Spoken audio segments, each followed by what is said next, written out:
Un bébé est né aujourd'hui. Un bébé a vu le jour aujourd'hui.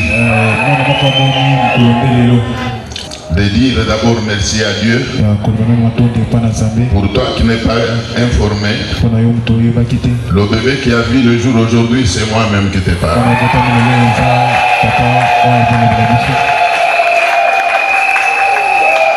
Que l'Éternel soit loué. Alors ce matin, j'étais en train de me dire, mais comment ça coïncide avec ce service qui commence dont le thème est que je ne mourrai pas. Je peux dire que je n'ai presque pas dormi aujourd'hui, puisqu'il y avait des messages qui venaient de partout, des messages qui venaient même du dehors du pays, des messages qui venaient du fond du Congo, des messages qui venaient même de partout, ici à Kinshasa, même ce matin. À un moment, je répondais, et à un moment, je me suis même fatigué de répondre.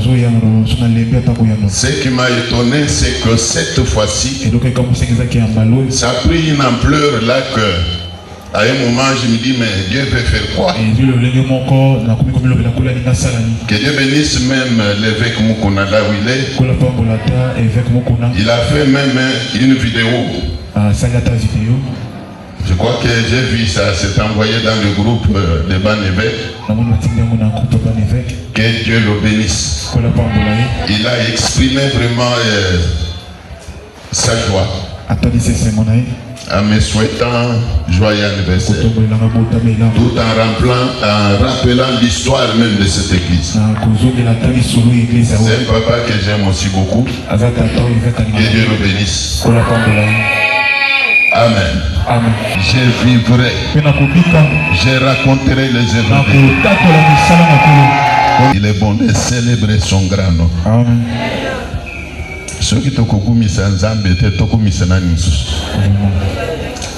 Il est le seul qui mérite notre adoration. Acclamons-le encore.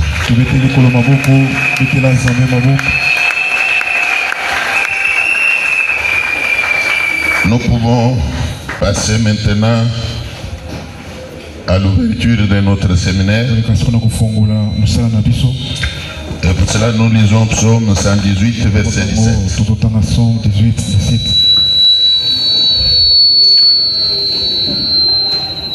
Je ne mourrai pas, je vivrai. Amen. Et je raconterai les œuvres de l'Éternel. Parole du Seigneur.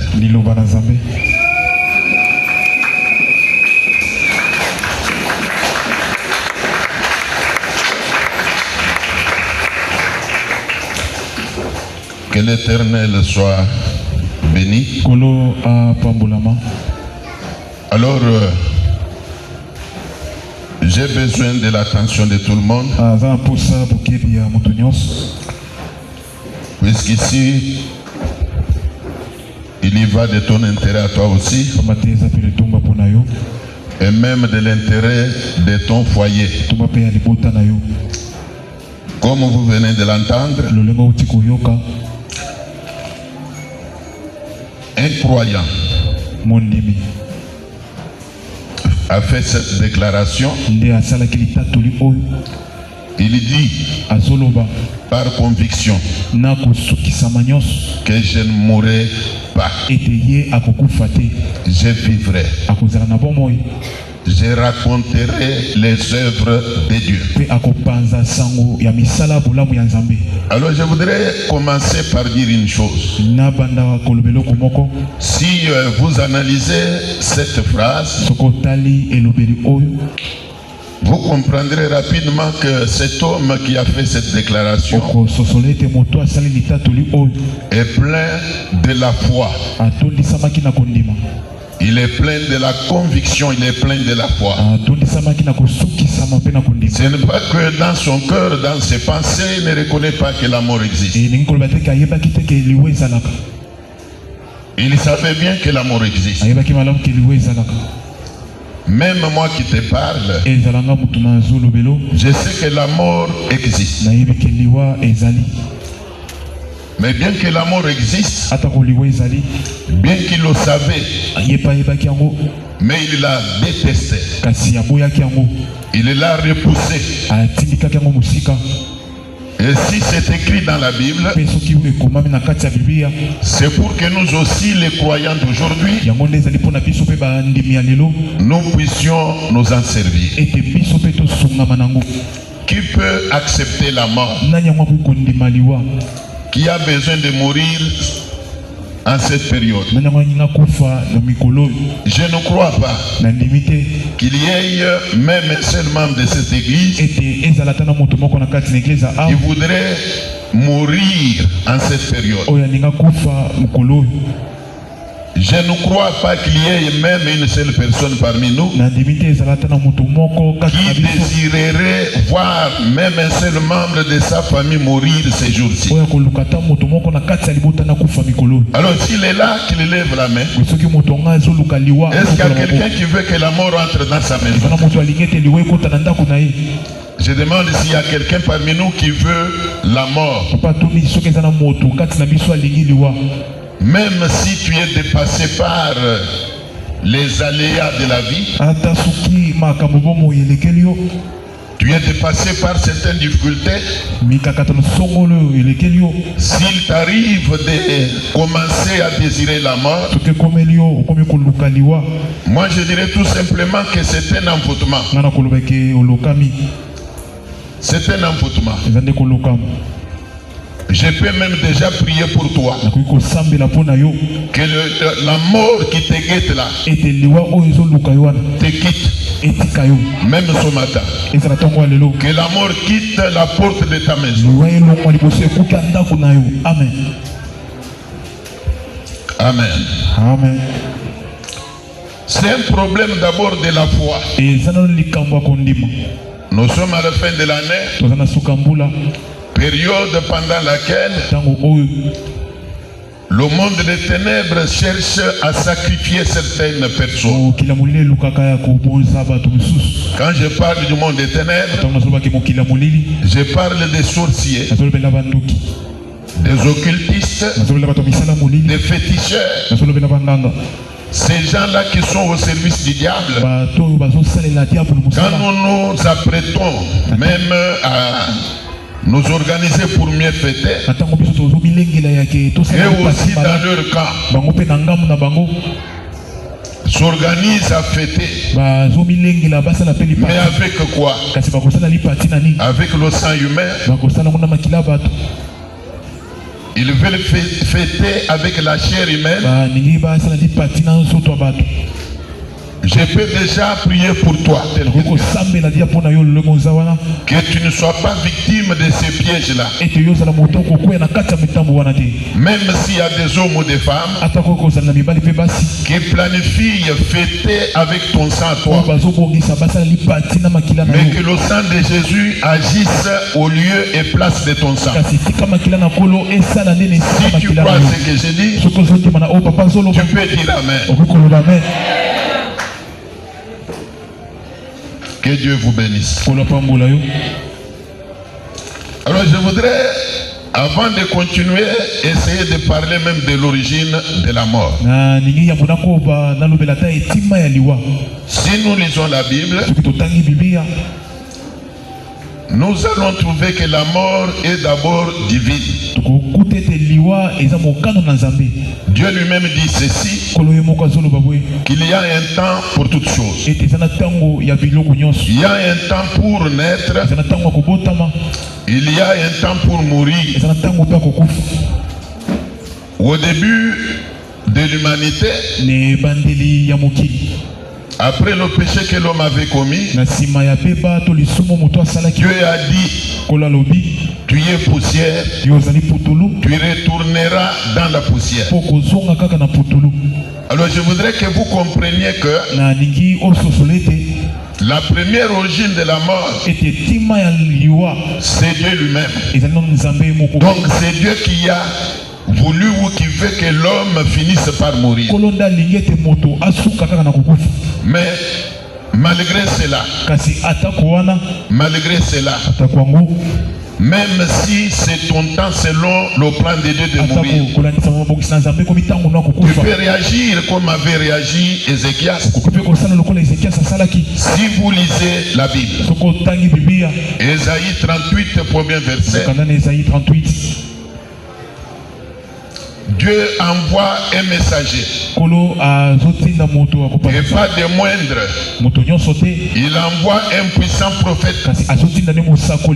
Si j'appelle un puissant prophète, il y a des prophètes puissants, mais il y a des prophètes faibles aussi. Il y a des prophètes majeurs. Ésaïe était un prophète majeur. Mais c'est une démarche qui concerne même ceux de nos familles. Tu ne mourras pas et tu n'enterreras pas. Amen. Amen. Ézéchias s'est tourné vers le mur. Il a recouru à la prière. La Bible dit qu'il a répandu son cœur devant l'Éternel, rejetant la mort. Et la Bible dit sur place, le prophète qui était porteur du message de la mort n'avait pas encore franchi les portes de la parcelle d'Ézéchias, que l'Éternel viendra encore à lui pour lui dire de retourner. Dire à Ézéchias, j'ai entendu ta prière. J'ai entendu ta prière. Tu ne mourras pas. J'ajouterai encore à tes années 15 autres années. Va lui dire, j'ai entendu sa prière. Dieu le met dans le Seigneur. Pendant ces 2 semaines, nous aussi, Dieu doit nous entendre. Dieu doit nous entendre. Il doit aussi nous dire qu'il a entendu notre prière. Il a levé de devant nous et devant les portes de nos maisons l'esprit de mort. Même si on t'a déjà transformé en une poule, comme disait le prophète, pour te sacrifier le 31 décembre, je te dis que tu seras restauré. Tu seras restauré. Tu seras restauré. Il était un prophète puissant. Et c'est lui que Dieu avait utilisé pour apporter la nouvelle de la mort à Ézéchias. Il l'envoie.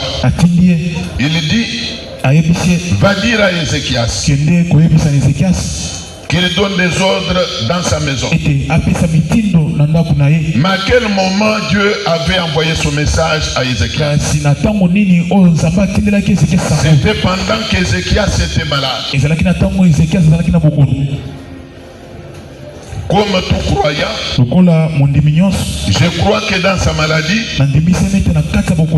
il s'attendait à la guérison. Il préférait qu'il soit guéri. Même nous les croyants d'aujourd'hui, s'il arrive que nous soyons atteints par une maladie, notre prière sera que Dieu nous guérisse. J'ose croire que même lui aussi à son temps, pendant sa maladie là, il priait que Dieu le guérisse. Permettez que je prie déjà pour les malades qu'il y a au milieu. Qu'en cette fin d'année, Dieu te guérisse de toute maladie qu'il y a. Qu'aucune maladie ne puisse te conduire à la mort. Que Dieu te fasse cette grâce-là. Telle que ta maladie était venue là. Que Dieu accorde que tes quitte aussi. Que tu récupères ta santé. Ce qu'on appelle maladie, c'est quoi? L'anomalie qu'il y a dans le corps. Tout dysfonctionnement dans le corps est appelé maladie. Toute anomalie qu'il y a dans le corps, c'est ce qu'on appelle maladie. Alors que l'Éternel, le Dieu qui a ressuscité les morts, même enterrés, puisse restaurer ta santé là. Même si ta maladie est d'origine ténébreuse, même ce matin, si tu crois, Dieu peut te guérir. Si tu crois, Dieu peut te guérir. Si tu crois, ta maladie peut partir. Ta maladie peut te quitter. Et surtout si c'est une maladie t'envoyée pour qu'elle te conduise à la mort. Nous sommes dans un séminaire où nous disons non à la mort. Nous disons non à la mort.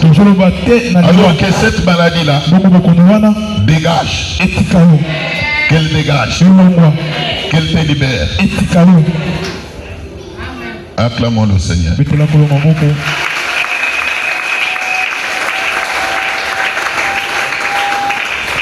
Alors Ézéchias, je suis en train de parler de l'origine de la mort.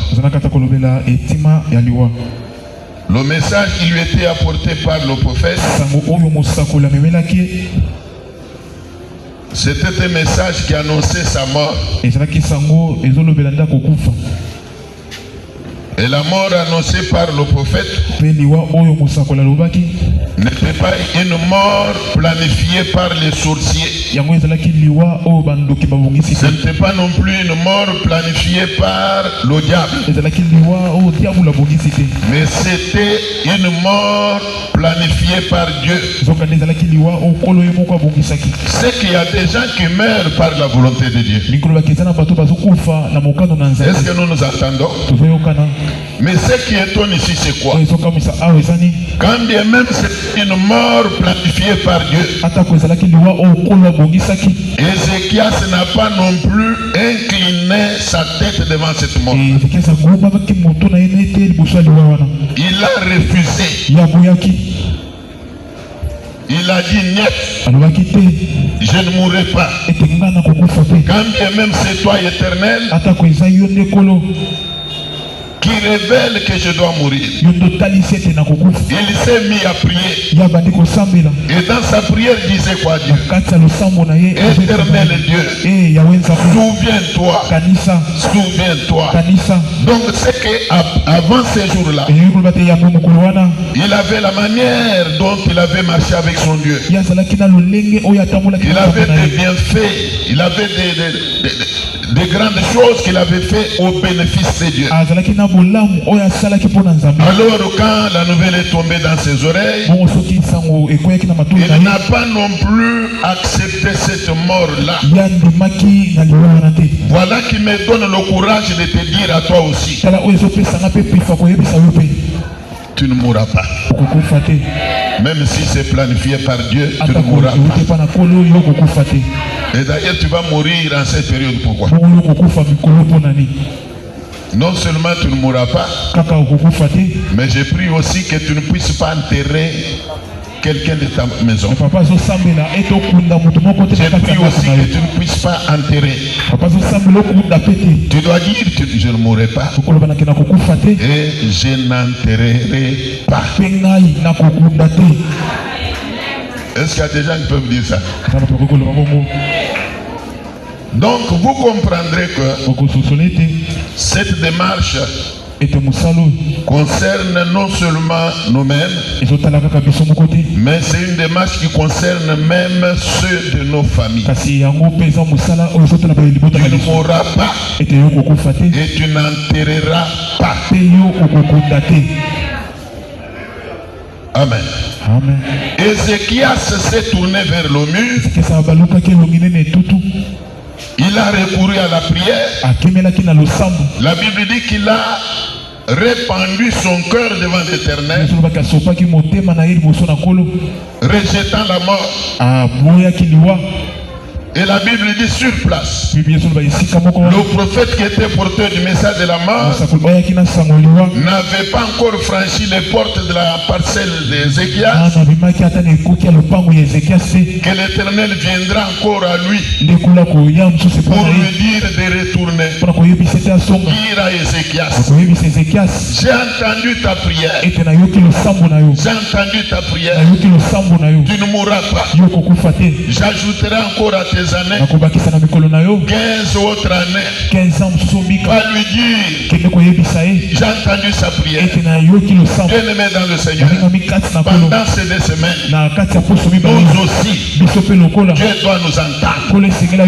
Dieu va nous entendre. Il doit aussi nous dire qu'il a entendu notre prière. Il a enlevé de devant nous et devant les portes de nos maisons l'esprit de mort. Même si on t'a déjà transformé en une poule, comme disait le prophète,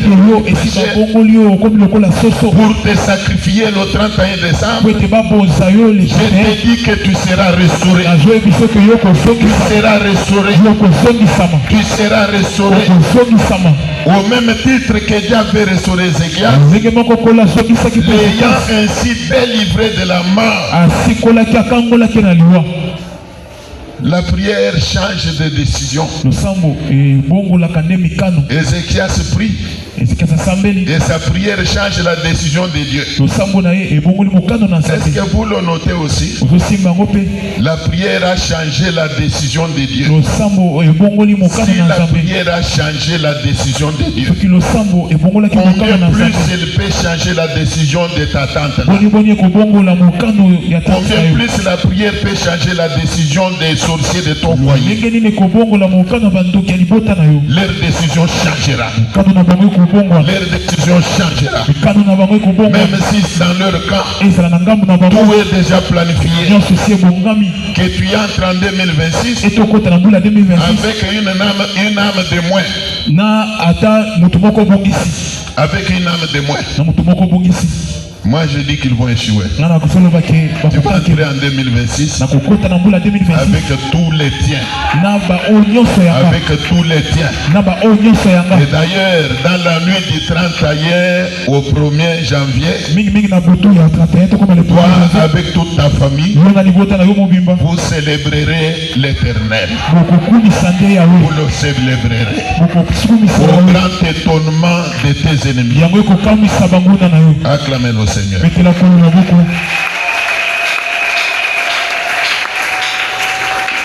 Alors vous comprendrez que la première origine de la mort, c'est d'abord la parole de Dieu, la volonté de Dieu, c'est Dieu lui-même qui est le créateur de toutes choses.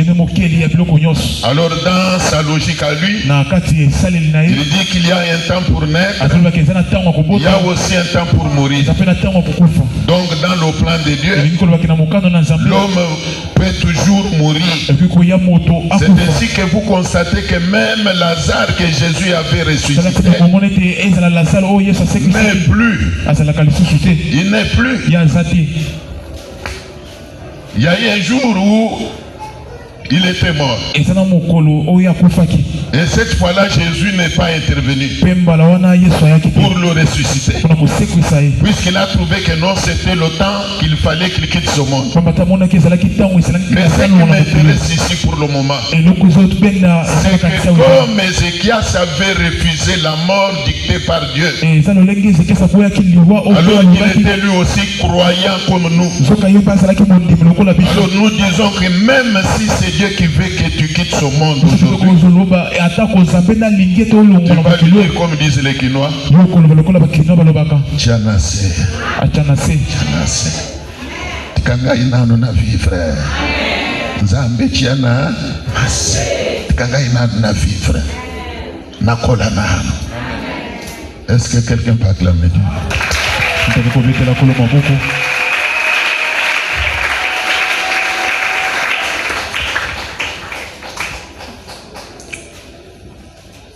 On va lire le psaume 31, verset 13.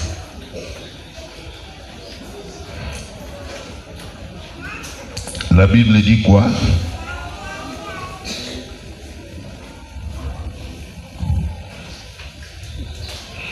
Là, c'est la deuxième origine de la mort. Miracle, ceci, cela. Mais moi, je vous dis que le diable crée toujours des anomalies. Des alibis.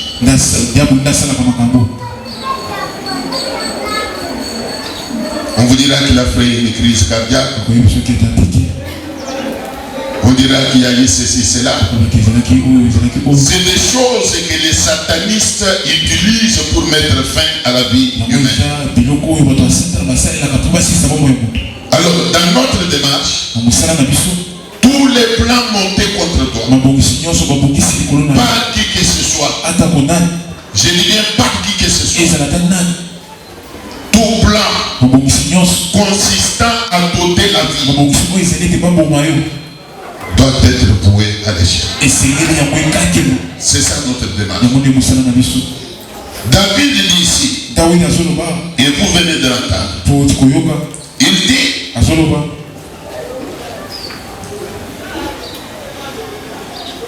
j'apprends les mauvais propos de plusieurs, l'épouvante qui règne à l'entour. Quand ils se concertent ensemble contre moi, ils complotent de m'ôter la vie. Alors vous comprendrez qu'il y a des gens qui meurent tous les jours ici, qui ne meurent planifiés par les humains.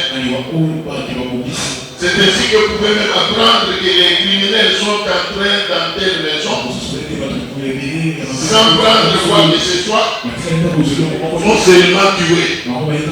Ils ont tués. Qui est aveugle? Il est face à l'aveuglement. Les boulons, les criminels. Et ta maison devient invisible. Même s'ils viennent passer par devant ta parcelle là, quelqu'un les empêche de voir ta maison.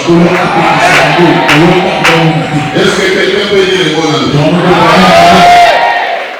Il n'y a pas de bonne mort et une mauvaise. Ici, nous détestons tout mouvement.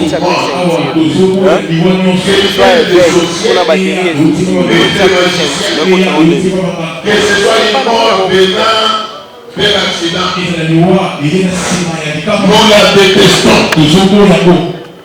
Nous la détestons. Ici, notre démarche consiste à prier que l'Éternel nous fasse encore grâce, qu'il nous laisse vivre encore. Donc, je sais dire que je raconterai les œuvres de Dieu. Je demande toi, quelle œuvre de Dieu tu vas raconter? Quelle œuvre de Dieu tu vas raconter? Maintenant que tu ne t'as pas encore visité, Dieu ne t'a pas encore abondamment béni. Je pèse bien mes mots, abondamment. Puisqu'il y a une sorte de bénédiction. On peut être un peu béni, comme on peut être abondamment béni. Ici, nous voulons que Dieu nous bénisse abondamment. Comme Dieu ne t'a pas encore abondamment béni, il te garde. Il prolonge ta vie. Jusqu'à ce qu'il t'ait visité. Jusqu'à ce qu'il t'ait abondamment béni. Alors il y aura des œuvres de Dieu à raconter au quartier. Est-ce que nous sommes ensemble? Est-ce que nous sommes ensemble? Que Dieu te bénisse abondamment. Je répète que Dieu te bénisse abondamment. Pour que tu aies des œuvres de Dieu à manifester, à raconter dans ta famille, dans ton quartier, dans ton milieu professionnel, et tu aies des œuvres de Dieu et tu vas raconter. Est-ce qu'il y a tant que tu désires être abondamment béni? Aujourd'hui, c'est devenu une habitude même dans les milieux ecclésiastiques. Quand on voit quelqu'un être abondamment béni, directement on le diabolise. On se met à dire, on ne sait jamais. Peut-être qu'il est occultiste. Il est féticheur. Son argent là n'est pas l'argent propre. Mais moi je vous dis que c'est lui qui bénit. C'est Dieu. C'est Dieu.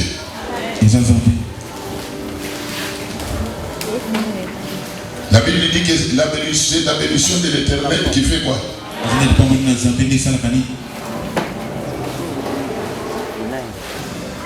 Comme toi là, j'ai prié que Dieu te bénisse.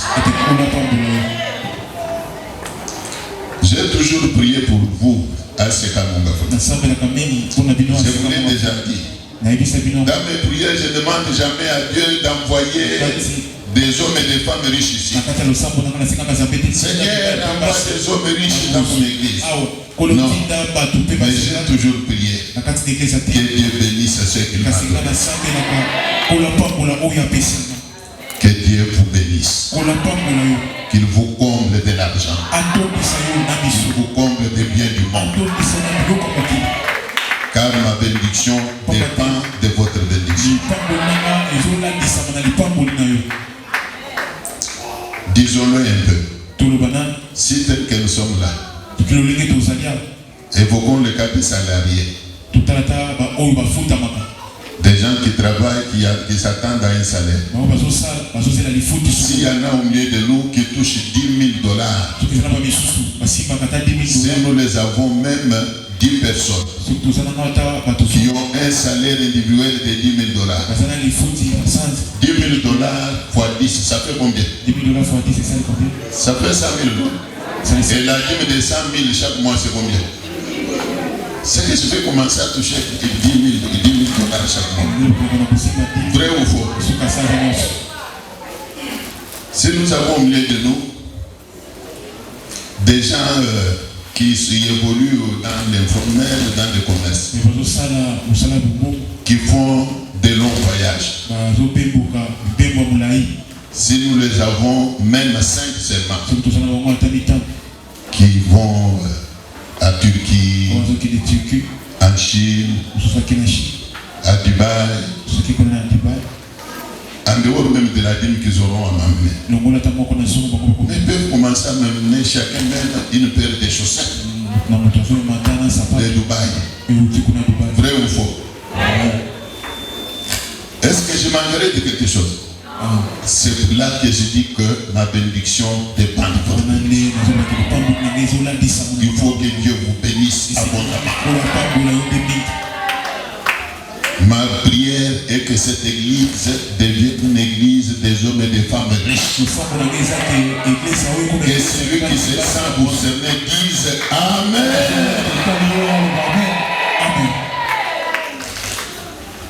Nous allons prier pour que ceux qui désirent ta mort, ceux qui planifient ta mort, meurent eux-mêmes. Qu'eux-mêmes meurent. S'ils veulent que tu enterres, que Dieu n'accorde pas succès à leur projet. Mais de le contraire, qu'il accorde que enterre. Est-ce que tu peux dire qu'il n'y aura pas de mort chez moi? Est-ce que tu peux répéter qu'il n'y aura pas de mort dans ma maison? Que ceux qui attendent d'apprendre que ton enfant est mort se retrouvent même avec un enfant mort. Que Dieu te bénisse. Lisons Psaume 63,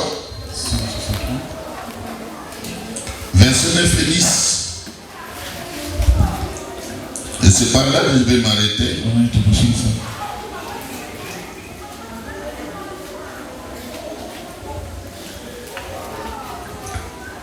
Est-ce que quelqu'un a la joie d'écouter ces choses?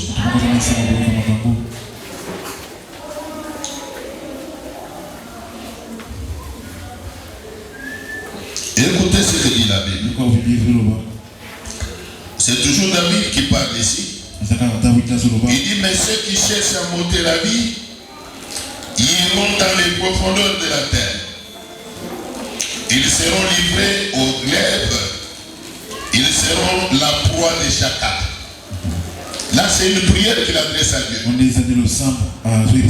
Quelqu'un qui était sûr de son Dieu. Quelqu'un qui n'aimait pas la mort. Quelqu'un qui repoussait la mort. Alors dans sa prière, il dit ceci. Ceux qui cherchent à m'ôter la vie, ceux qui veulent ma mort, doivent aller eux-mêmes dans les profondeurs de la terre. Eux-mêmes doivent aller dans la profondeur de la terre. Si c'est écrit dans la Bible, c'est que Dieu était content de cette prière. Contrairement à la réaction de certaines personnes qui interprètent mal quand nous prions contre les ennemis. Mais celui qui fait ta mort mérite la mort. Dieu lui-même dit ceci. Je maudirai ceux qui vous maudiront. Il fallait qu'il dise que je bénirai ceux qui vous maudiront. C'est lui qui veut ta mort. Moi j'ai dit qu'il mérite la mort. C'est lui qui veut que tu perdes même ton mari. Que tu perdes ta femme. Que tu perdes ton enfant. Je répète qu'il mérite la mort. C'est la prière que David a fait ici. Il dit, ceux qui cherchent à monter la vie iront dans les profondeurs de la terre. Ils seront livrés aux glaives. Ils seront la proie des chacals. C'est dans une prière qu'il dit ça. Bien-aimé dans le Seigneur, je répète encore que nous passerons des bons moments de forte prière. Il ne suffit pas ici de seulement te dire que je ne mourrai pas. Mais il faut prier. C'est dans la prière que tu vas chasser la mort. Il faut alors prier. Ézéchias avait prié au point qu'il avait répandu d'abondantes larmes. La Bible dit qu'il avait répandu d'abondantes larmes. J'ai toujours expliqué que les larmes d'un adulte ne coulent pas bêtement. Un adulte ne fait pas couler les larmes comme un enfant. Mais si tu vois un adulte couler les larmes, il faut comprendre que son cœur est en train de gémir. C'est pour cela que dans la vie, il faut éviter de poser qui font gémir d'autres personnes. Ça, c'est un conseil gratuit. Si tu veux vivre longtemps, évite de poser des actes qui font gémir les gens.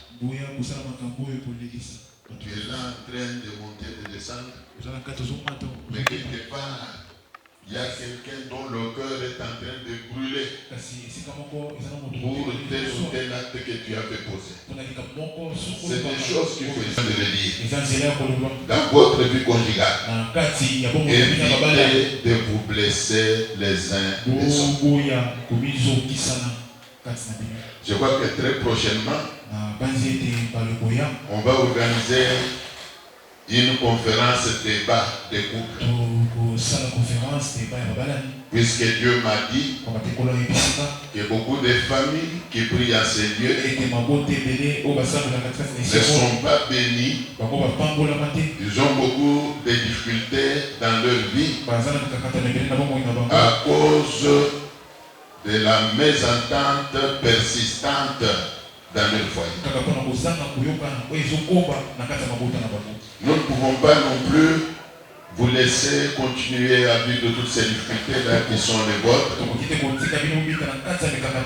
Nous allons organiser une conférence débat. On va soulever un thème et on va en parler. Je l'ai fait au Canada. Je ne sais pas si nos amis du Canada qui m'ont envoyé aussi beaucoup de messages là à l'occasion de cet anniversaire. Je ne sais pas s'ils ont envoyé ça sur le groupe Banébé. Mais quand j'ai vu le message qu'ils m'ont envoyé, il rappelle que Dieu m'avait conduit de laisser les membres de l'église poser chacun sa question par rapport au thème qui était développé. Mais je vous dis franchement que ça avait créé une ambiance là, au point que l'heure avançait, les gens voulaient seulement qu'on continue.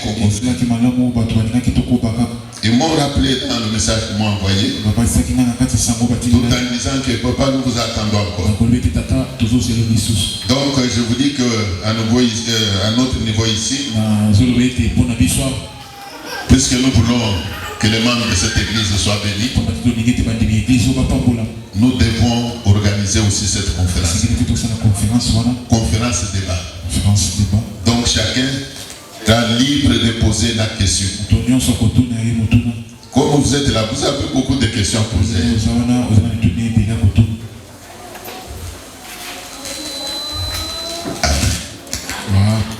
Amen.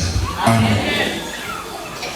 Ce sera une conférence de couple, comme je l'ai dit. Mais vous qui n'êtes pas en couple, ne vous tourmentez pas. Vous aurez aussi accès à cette conférence. Vous y aurez accès. Acclamez le Seigneur.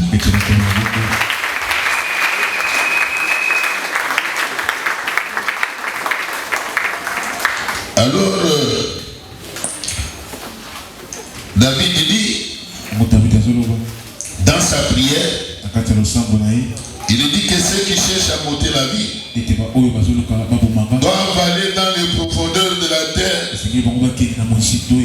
seront livrés aux glaives.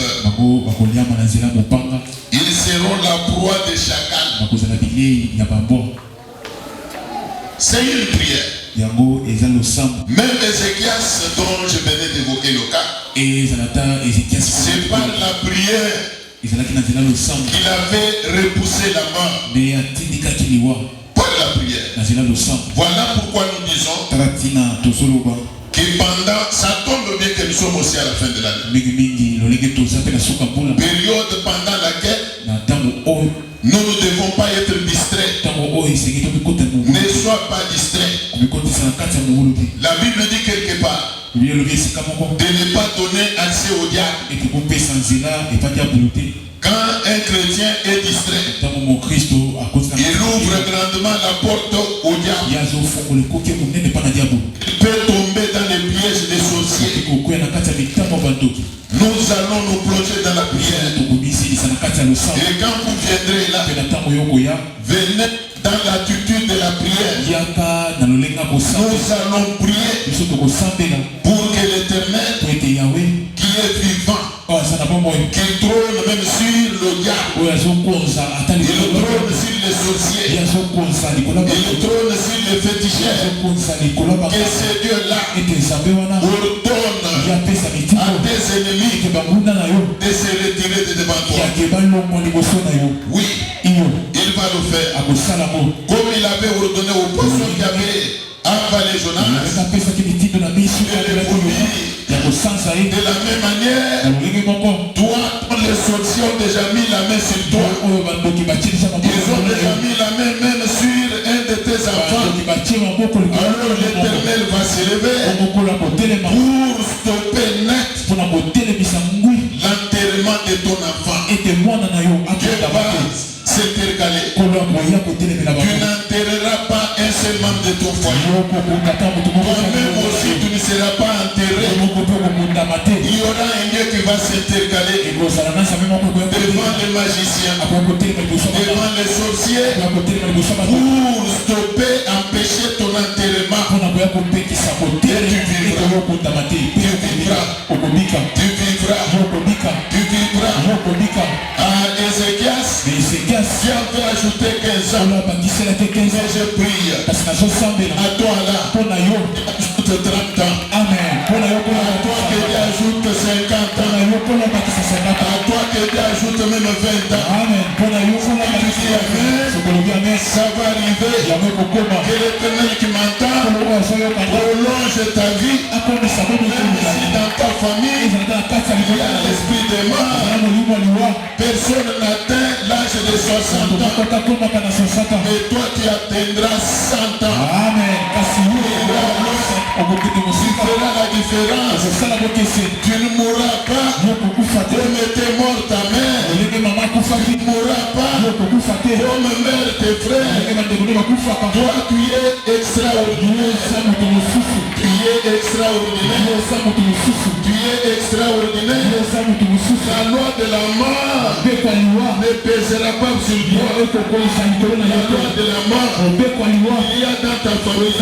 Il veut que les gens de ta famille avant là, aujourd'hui là, je lève ma main. Je lève ma main. Cette loi là ne pèsera pas sur toi. Tu ne mourras pas. Tu vivras au grand étonnement. C'est ceux qui attendent ta mort. S'ils ont déjà planifié même les poisons pour te tuer. Laissez-moi vous dire, il y a une promesse dans la Bible qui dit ceci, que même si vous buvez un breuvage mortel, ne vous fera rien. Le poison dans ton corps deviendra du miel.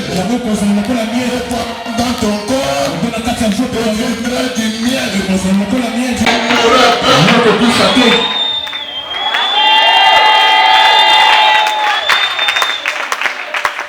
J'ai fait ma Bible.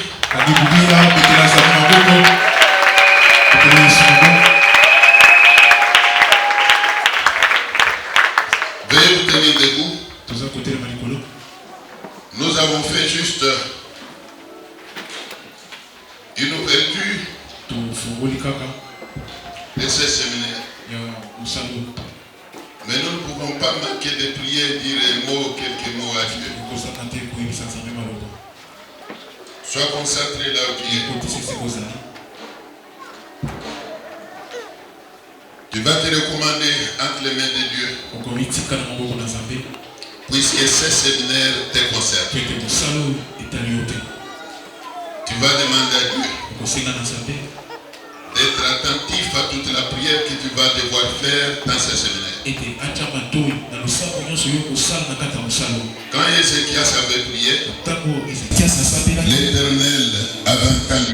Il a envoyé le prophète dire à Ézéchias qu'il a entendu sa prière. Alors demande aussi à Dieu d'entendre toute la prière que tu vas devoir lui adresser dans le cadre de ce séminaire dont le thème est d'une importance capitale. Bien aimé dans le Seigneur, l'esprit le plus méchant, c'est l'esprit des morts. Les autres démons peuvent te posséder, mais tu vis, tu montes, tu descends, tu manges, tu bois, mais avec ces démons-là. Mais l'esprit des morts crée un vide dans ta famille. L'esprit des morts crée un vide dans ta maison. L'esprit des morts change même ta situation. C'est un méchant esprit. Alors, maintenant qu'il est question que nous pouvons prier contre cet esprit-là, demande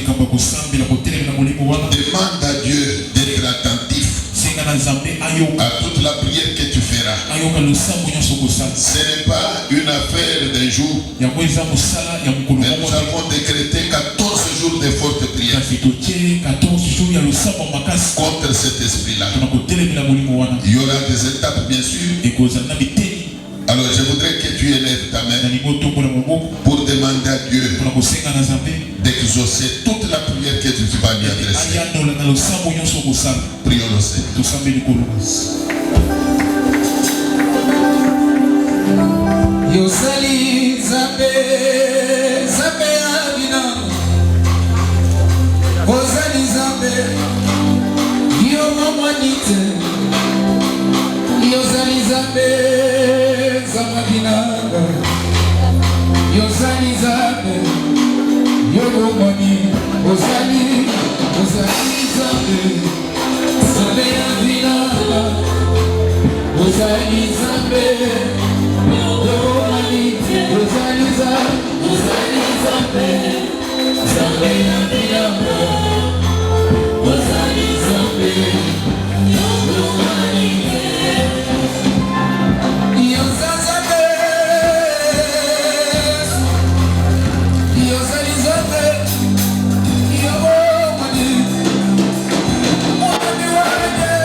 Zambé a épargné Yonaliwa même année prochaine. 2027, 2040, tout le monde a beaucoup de colons. Planion sur le bateau de Mouli Bassani. Il y a beaucoup de maillots. Beaucoup de matin, beaucoup de bananayo. Beaucoup de quota. Même si il a laissé Tiami, qu'il ne peut pas dire ça pour qu'il ne peut pas dire quel est ton directeur?